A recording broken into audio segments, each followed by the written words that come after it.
Just going to hang out here until I get one or two guys on, or ladies, whichever it may be. Then we'll get started with telling the story of what's going on and why I'm out in the garage on a Sunday night at 9:30.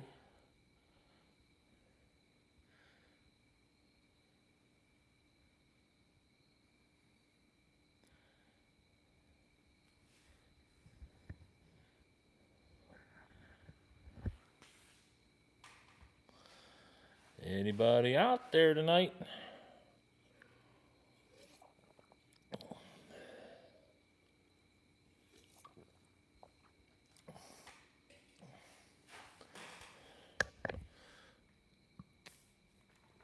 We were in Kenny's shop this evening.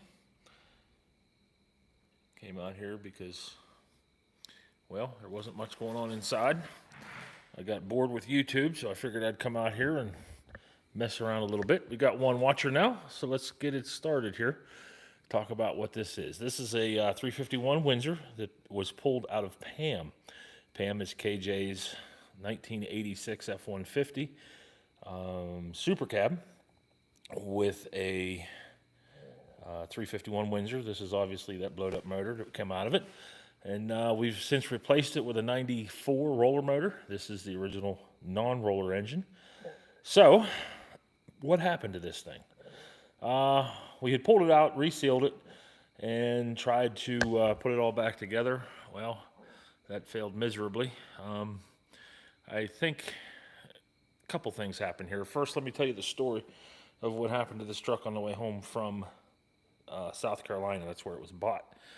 We were on the way home and getting off of the interstate on I-70 in Washington. And we come down to the light and stop, and I can hear a rattling. Sounds like a sewing machine from the truck in front of my son, KJ. And he calls me on the phone. He says, "Can you hear this thing?"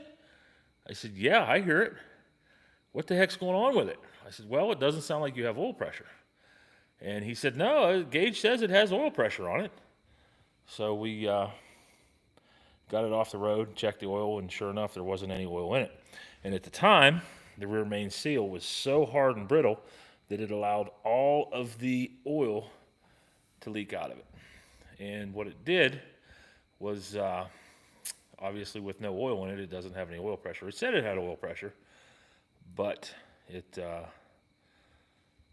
definitely didn't have oil pressure. So that was the beginning of it, and then KJ pulled it apart and tried to reseal it. Did a good job resealing it, but what we found, put it all back together, stabbed it back in the truck, and ended up with problems. What kind of problems, you say? Well, first off, I have taken the last 4 rods apart because it rattled the rods. Those are the rod bearings. You can see here. This will be number 8, this is number 4, this is number 7, and this is number 3. So we're going to start back here at number 8, and why I started at number 8, this is where the oil pump is and where it puts oil pressure into the block. So obviously the front main is going to be the first to get oil, then those guys, second main, these guys, third main, these guys, fourth main, as you can see there it says 4 on it, right? These guys, and then of course the final main bearing. So, this is a, like I said, 1986 351 Windsor out of Pam. So I'm working through the phone here, guys. If it looks like I can't see what I'm doing, well, that's why, because I'm actually watching what I'm doing on the phone here, so that it kind of doesn't look weird. And of course, that's sealed up on there like a dirty dog. I wanted to show you the crank. There we go. So this is number 8, and the rod journal of the crank isn't terrible. It does. I can't catch a lip on it with my fingernail, so that doesn't seem to be terrible. And this one's just about exactly the same as that one. So these ones weren't terrible, but if you get into the bearings, this is the top bearing. If I can get it to focus, you can see what's going on here. You're going to focus, maybe if I get over here. Oh, that's a little better. So yeah, that's the top bearing. I mean, is it bad? Yes. Is it terrible? No, it's not really that bad, but it is pretty ugly. Oh, look at that bottom bearing. Actually, that was the bottom bearing. This is the top bearing. This is the rod end bearing. The other one is the cap bearing. There is a lot of copper there, isn't there? All of the bavet is missing. So yeah, is that bad? 100%. Now, would a set of bearings save this engine? Could we have just thrown a set of bearings in it? We could have tried that and probably polished up this crank. New bearings, new rod bearings anyway, and we probably would have been okay. At least that's what it seems like right now. So that's number 8, and they get worse, or they get better as you get closer to the oil pump, obviously. Yeah, it is definitely bedtime. I am tired, but you know how it is. So this is going to be number 4. This is the last cylinder on the other side. That's the bottom bearing, or the bearing that would have been on the cap. Pop it apart here. And this is the bearing that would have been on the rod side. So this is the bearing that takes all of the load from combustion, right? So this is the one that's going to be worn out. This bearing is the bearing, whoa, that bearing is the bearing that takes all of the load, returning this piston to the bottom of the cylinder. So yeah, as you can see here, it's pretty wore out. But like I said, as you go forward on the engine, this bearing will be this rod, which is number 7. Looking at it, well, they came apart, but looking at it, that one, other than being dirty from me taking it apart, is somewhat okay. And the bavet's missing on the lower bearing on it. So yeah, you can see what's happening here.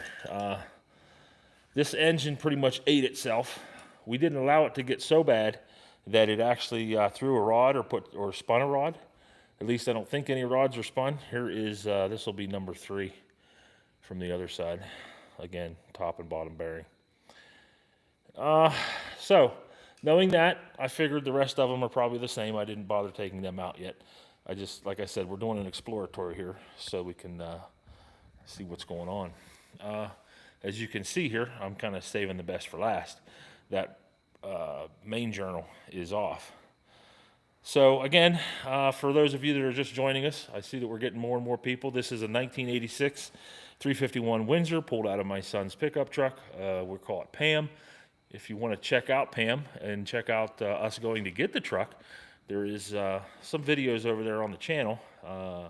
We bought this truck out of South Carolina. We're in southwestern Pennsylvania, so we go south to get trucks that do not have rust.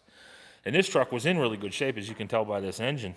There's no rust forming on the block. The soft plugs are all in good condition.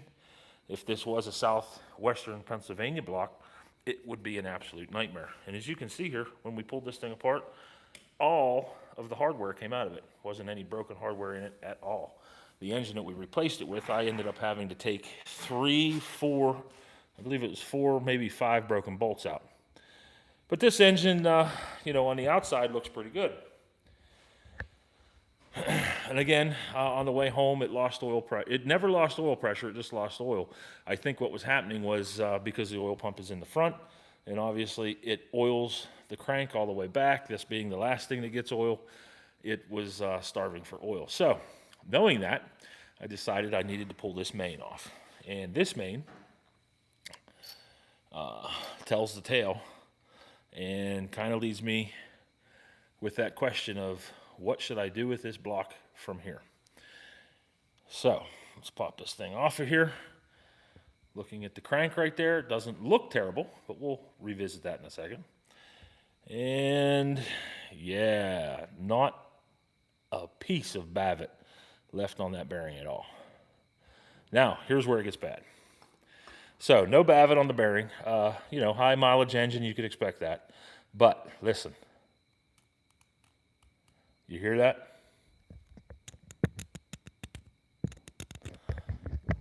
Yep, sure enough, there are a bunch of scratches in that bearing.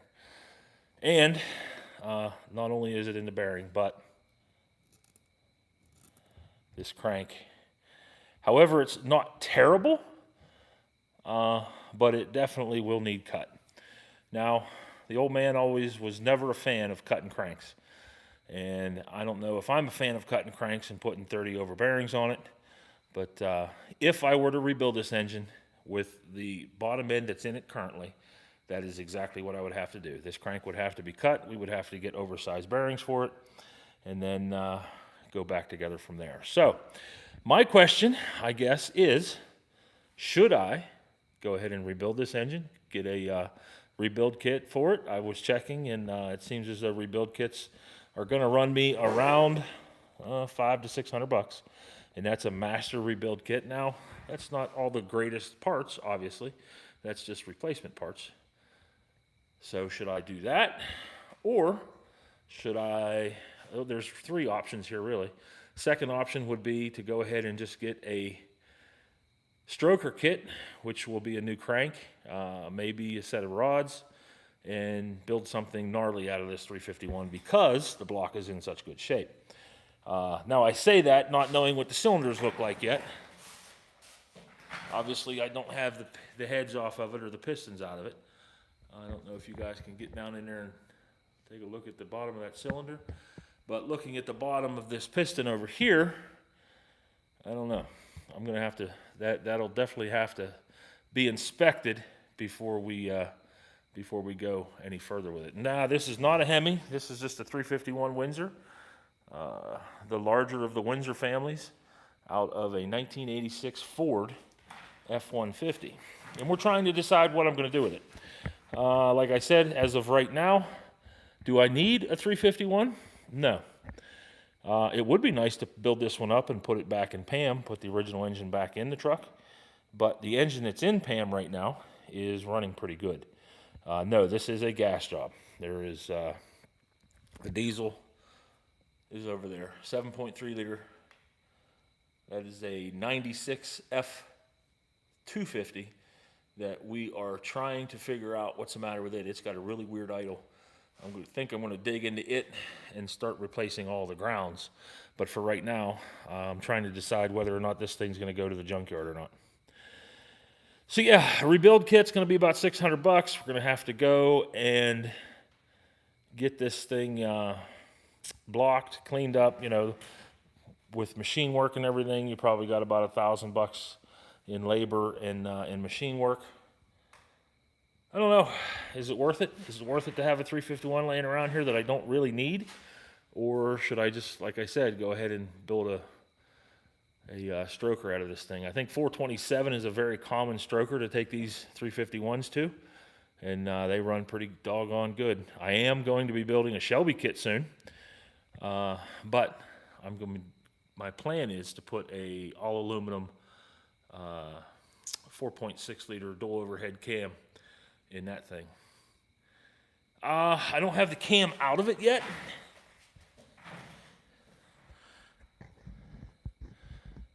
But there it is from the bottom side. I don't think it's going to be terrible. I think it's going to show normal wear, just because the truck actually ran pretty good. It still it wasn't too bad, but it definitely runs better now that we put that 94 in it. I got to back some timing out of it now. I got the timing jacked up too high. Once it gets like 3,500 RPM, it does start to ping pretty good. So, yeah, I don't know. I don't know what to do with this thing. KJ's going to be making a junk run later this week. We have junked a couple of these, but we've also sold a couple of them. Even telling the guys that the rods are rattling in them, that they still pick them up. Like I said, this probably would be a good one to pick up because it is in pretty good shape. It's not all rotten. Stuff's not falling off of it. And we didn't put a hole in it. But the crank, I think, is definitely going to need cut. And that's all the further I took it down. I didn't go much further than that just because I saw what I needed to see. I know that's exactly what it was. Oil pressure related. And it probably would have ran like that for a while, as long as you didn't beat on it too much, but that is not what KJ is about. KJ likes beating on stuff. This is a 1986 351 Windsor. Again, the tall deck, small block Ford. I think this engine has, this engine has a lot of miles on it. I want to say it's up in the 168, 170, somewhere in there. And it is, from all intent and purposes, I do believe it is a Ford engine, or a Ford still. It was not rebuilt. Can you guys see the oval there on that bearing? And these are standards. Yeah, there we go. I don't know if you can see that or not. Toyota Celicas. I do not, sir. I am not a Toyota Celica guy. I am a old American iron. Fords, Chevys, some Dodges.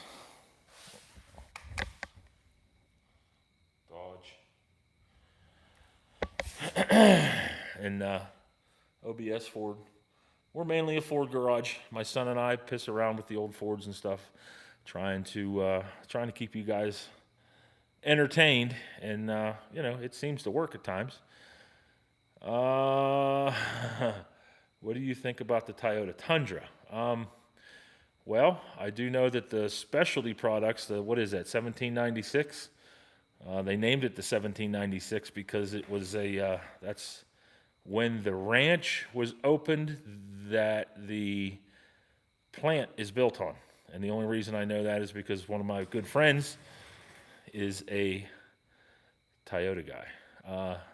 Plus, who on God's green earth decided to put a starter in the V of the motor? I know that the Toyotas do that. So you got to take the intakes off to change the starter. Not that you really should have to change the starter that often, but it just seems like a whole lot of fun to change the starter on them. 1980 C3 Vet 350 crate engine was so fun. I bet you it was. I was the one that designed this engine. You must be an old guy then, Chris. Gotta love vets. My brother's got a real nice C4 for sale right now, 1984. Nothing real special, just a real clean 84 vet. The 351 Windsor here, trying to decide its fate, whether it's going to end up being a stroker. I did see somebody up there mention something about maybe a 408 or a 427. The 427 is what I have seen in the past. I don't know what to do with it. Right now I'm kind of leaning towards just throw it away. But the block is, like I said, the block is in real good condition. The heads, they're just smog era heads.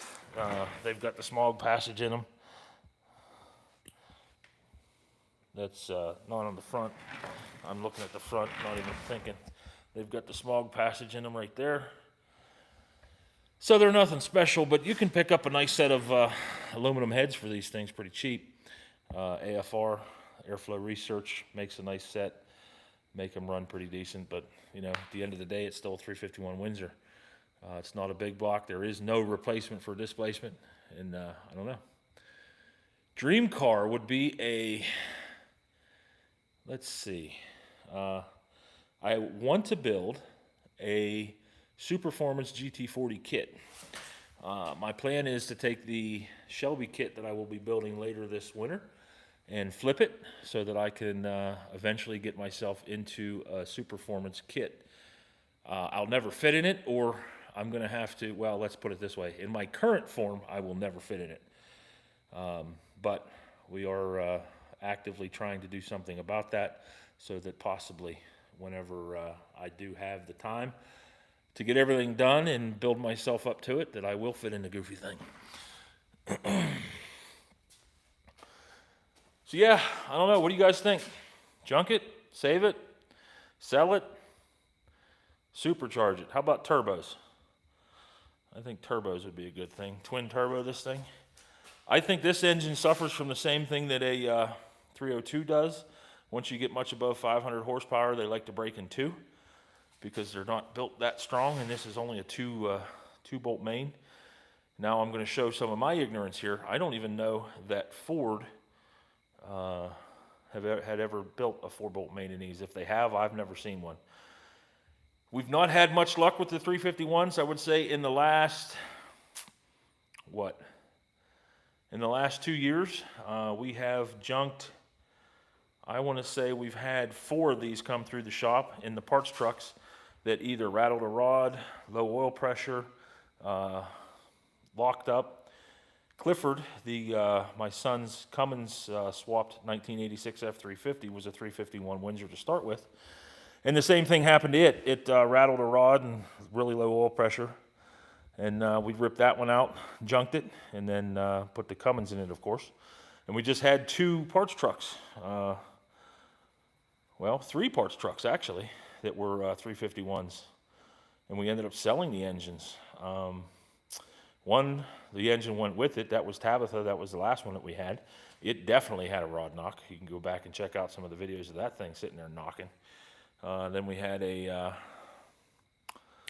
what was that other one? It was an OBS that we only had running on brake clean because the gas in it was so bad that it would not run. Smell it. It actually smells like, I don't know if you guys have ever taken a main cap off of an engine that hasn't been apart in 30 years, but it definitely has what they call sweet gas, like almost a natural gas smell. It's the gas that comes out with natural gas. It has that smell for sure. and that was only from taking one main cap off. So yeah, I don't know what to do with it. I guess I'll have to think about it. Like I said, a couple of the options: junk it, sell it, rebuild it. If I do rebuild it, do I just put it back as a 351 Windsor stock? Or do I go ahead and stroke it?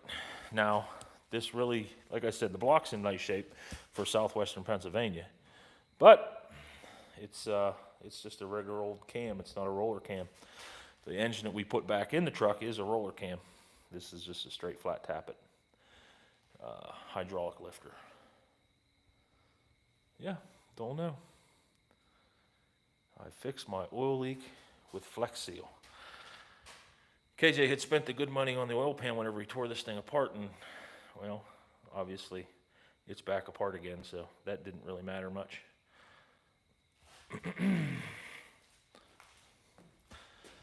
All right, well, I guess that's going to be it. I appreciate everybody hanging out with me tonight.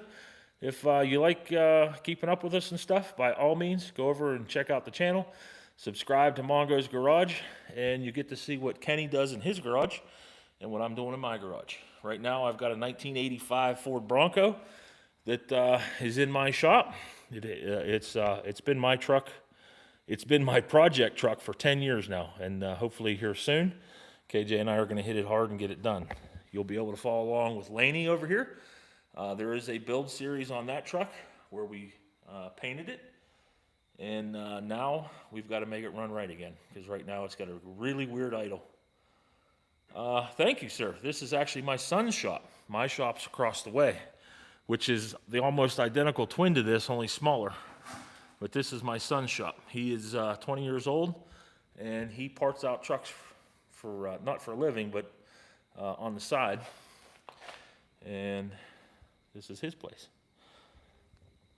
It's getting colder here, so we'll be firing up the wood stove soon. KJ actually started cutting firewood yesterday. Swap it into that golf cart. That old golf cart,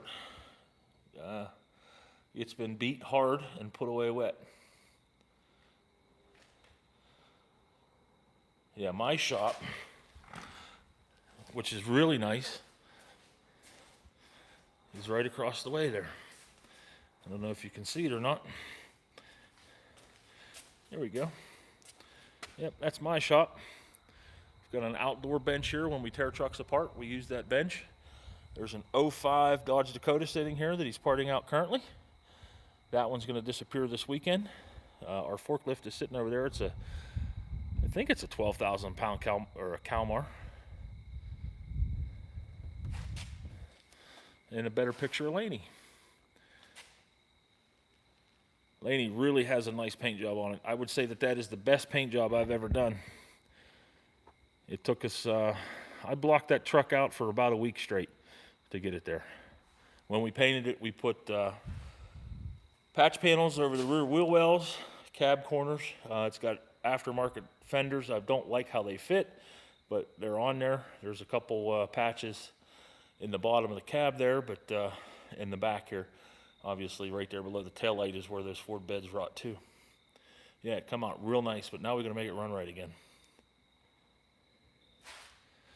you guys can check all that stuff out on the channel. There's lots of build stuff over there. We've built several trucks, and we definitely have lots of videos to watch if you guys are interested. But that's it. I'm going to hit the road, guys. Thanks for watching. Thanks for hanging out with me. Hey, the old Mongo man. Here, we'll go this way. That way you guys can see me. The old Mongo man's out. See you later.